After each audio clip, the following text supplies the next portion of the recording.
কুরআন শরীফে সূরা আযাবের আয়াত 26-এ আল্লাহ ইরশাদ করেন, ইন্নাল্লাহা ওয়া মালাইকাতুহু ইউসাল্লিনা আলান নবিয়্যি ইয়া আইয়ুহাল্লাযীনা আমানু সাল্লু আলাইহি ওয়া সাল্লিমু তাসলিমা।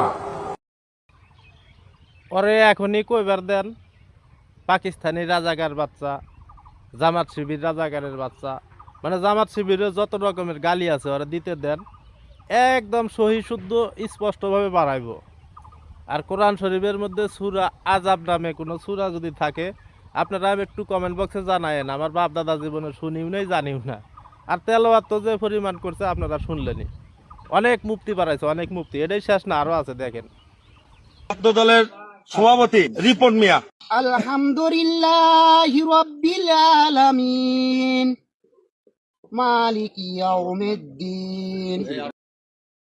থাক ভাই থাক, তোরা যে কর্ম করার জন্য আইছো সেটা কর। তোরা চাঁদাবাজি কর, দখলবাজি কর, মানুষ মার, খুন খারাপি কর। তগরে এই ইসলাম নিয়ে ব্যবসা করার দরকার নাই, তগরে এই ধর্ম ব্যবসা করার দরকার নাই।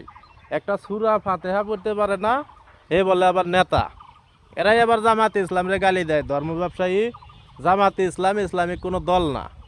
আরেকটা আছে, হে কোন নবীর উম্মত, এটা শুনবেন না, যে কি কয় শুনেন। এবং জনাব তারেক রহমানের উম্মাহ হিসেবে, জনাব তারেক রহমানের উম্মাহ হিসেবে, জনাব তারেক রহমানের উম্মাহ হিসেবে। থাক ভাই থাক, তোরা তো দেশটারে তেলের খনি বানালাবে দেখতেছি। মানে এতদিন তেলের বোতল হাতে নিয়ে ঘুরছোস, এখন তো দেখি তেলের খনি দে, পুরা দেশটাই তেলের খনি বানালাবি। তারেক রহমানের উম্মা না? আয় রে বেটা, নাস্তিক তোরা, মুসলমান নামের কলঙ্ক।